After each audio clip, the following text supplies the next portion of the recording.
Je voulais juste savoir, quand on parle de symptômes là, pour les récidives, c'est quoi les symptômes les plus généraux là, qu'on peut reconnaître?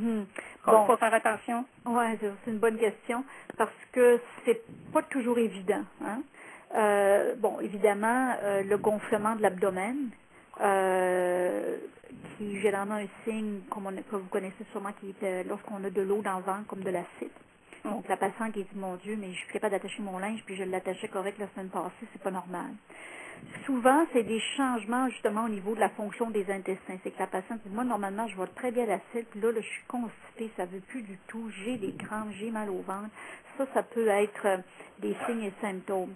Mais c'est sûr que tout un chacun, une journée ou l'autre, on peut être un peu ballonné, ou on peut dire, mon Dieu, aujourd'hui, je suis constipée. C'est sûr qu'on a tout ça un jour ou l'autre. Ce qui n'est pas normal, puis c'est ce que je dis à mes patientes, c'est si les symptômes persistent 10 jours, 2 semaines, puis que ça lâche pas, si vous êtes toujours ballonné, c'est pas normal, là, tu sais. Donc, il y a un élément où la persistance des symptômes est importante aussi. La douleur, comme je le mentionnais, mais très souvent, au niveau des récidives, c'est fréquemment, évidemment, des symptômes d'intestin. Je m'excuse, Joanne, je pense. Mon nom est Sophie, je suis la fille de Claire. Oui. J'aurais juste une petite question, si vous me permettez. Maman a une récidive 7 à 8 mois après la fin de ses traitements au mois de mars et au bout du deuxième traitement de chimiothérapie récemment, elle allait toujours pas mieux, elle reprenait pas d'énergie, elle est toujours fatiguée, de la difficulté à marcher, à fonctionner. Et elle s'est fait dire par l'infirmière que bon, écoutez madame, de façon gentille évidemment, là, votre cancer évolue, la maladie continue d'évoluer et on saura seulement au bout de 3 ou 4 traitements si le médicament fait effet. Moi, je suis un peu tombée en bas de ma chaise en apprenant ça. Je me suis dit, mais à quoi bon donner un médicament qui prend tant de temps à faire effet, alors que qu'on confirme que la maladie continue? Est-ce qu'il n'y avait pas eu lieu d'avoir un médicament plus agressif, plus rapidement? Oui et non. C'est-à-dire que c'est déterminer l'efficacité du traitement, là, tu sais, c'est pas immédiat, hein. Et le temps que ça fasse effet, puis qu'on voit une différence, il faut quand même se donner un petit peu de temps. C'est sûr que un des moyens un peu plus rapides parfois de voir sa réponse, c'est par le fameux marqueur. C'est sûr que si après 2 traitements, les marqueurs n'ont pas du tout baissé, mais ils ont même augmenté, c'est sûr que ça ne regarde pas bien. Mais c'est sûr qu'objectivement, souvent après 3 ou 4 traitements, on va faire un TACO, par exemple, un scanner, pour comparer avec lui qui a été fait avant les traitements. Et c'est une façon assez objective à ce moment-là de dire, écoutez, madame, malheureusement, ça ne regarde pas très bien, ça ne semble pas fonctionner. Puis là, ben, on change de traitement ou on arrête là, complètement. Mais c'est sûr que du coup, si on arrête trop vite le traitement, on peut peut-être passer à côté d'une chance, d'une réponse qui prend un petit peu plus de temps à se manifester. Voyez-vous ce que je veux dire? Est-ce qu'à ce moment-là, on pourrait l'état général de la mère est vraiment pas très bon et tout ça, ben là, ça, c'est une autre histoire. Là, mais des fois, on a des traitements qui sont un petit peu plus longs avant de vraiment marquer des points, tu sais. On ne voudra pas les arrêter précocement ou prématurément, mais du coup, les continuer inutilement, c'est pas mieux non plus. Fait que ben, c'est là qu'il y a le jugement, là, évidemment, du médecin qui s'en occupe. Là. Okay. Parfait, merci beaucoup. Merci. Marilène, vous pouvez poser votre question, là? Oui, ben j'en aurais une, entre autres, le CA 125, là, je voulais juste préciser, s'ils ont tendance à toujours se tenir bas, puis que même dans le pic comme de la maladie, il était quand même, moi, j'ai pas monté plus haut que 140 environ, là. Est-ce que ça signifie qu'il évolue moins vite ou ça n'a aucun rapport? Difficile à dire, mais c'est peut-être que vous avez une tumeur qui n'exprime pas beaucoup cette protéine-là. Okay. Donc, est-ce que c'est qu'elle est moins agressive ou plus agressive? Peut-être probablement plutôt dans le sens un petit peu moins agressive, là, mais c'est surtout qu'elle produit peu de cette protéine-là. Okay. On a des patients qui sont en récidive puis qu'on voit par l'imagerie qu'ils en ont beaucoup de cancer, puis le marqueur est parfaitement normal. Fait que c'est pas une concordance parfaite. Okay. Mais le plus souvent, c'est quand même un reflet quand même, là, qui donne une bonne idée. OK. Bon, merci. Je voulais savoir, d'un, j'ai trouvé l'autre nom du SPY 720. Oui. C'est du fingolimod. Dans le fond, c'est utilisé pour la sclérose en plaques aux États-Unis, puis c'est en test aux États-Unis pour le cancer de l'ovaire. OK.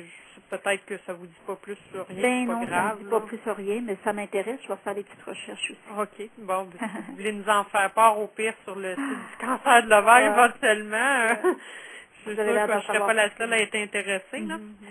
Parce que ça semble prometteur, mais je sais, moi je suis technicienne en pharmacie, là, donc je sais que les médicaments, des fois, ça mène à rien, là.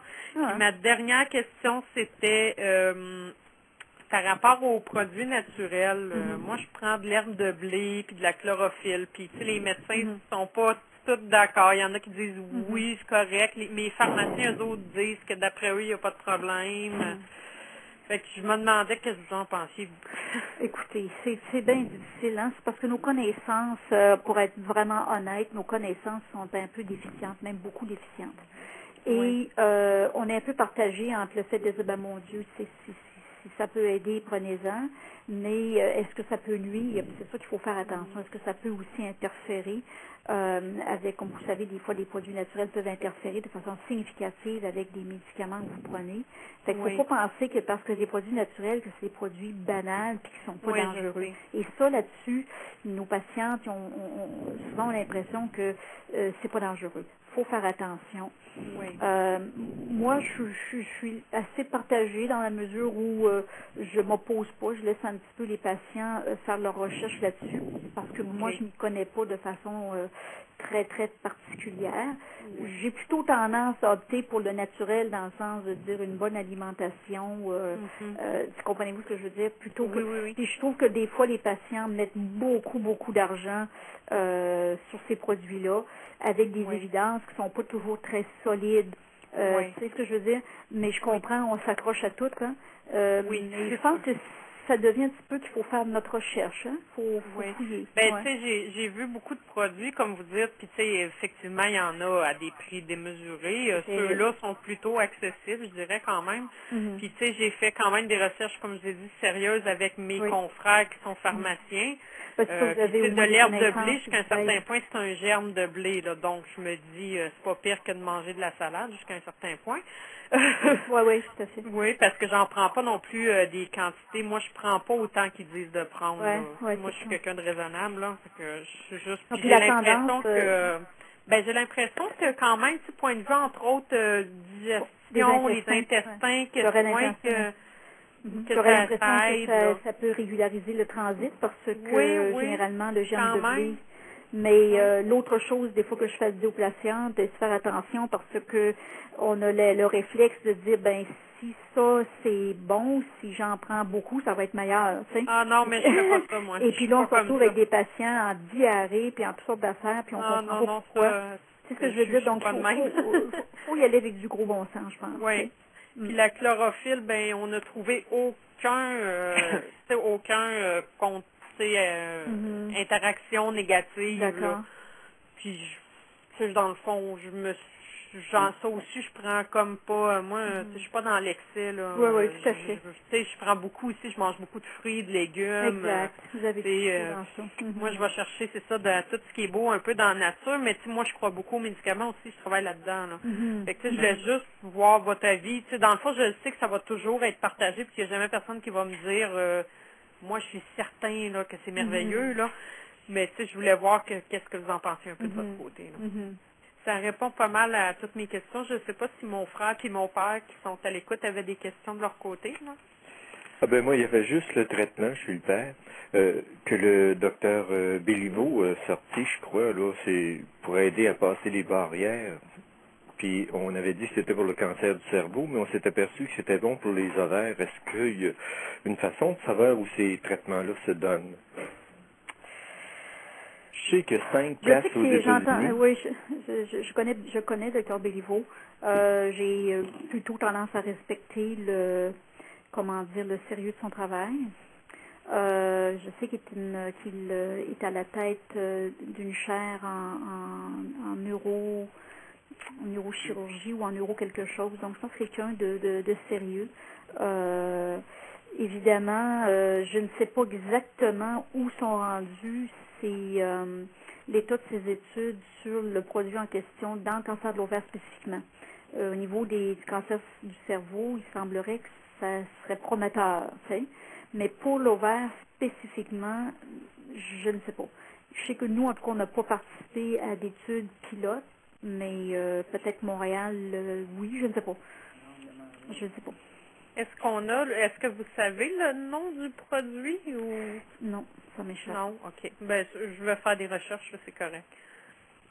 Mais il doit y avoir un site Internet parce que moi, je l'ai déjà invité comme conférencier, puis il y a quand même un site Internet qui est assez bien élaboré sur les différents aspects de sa recherche. OK. Donc, il y a peut-être des liens là, à ce niveau-là. C'est Richard Béliveau. Ouais. Merci.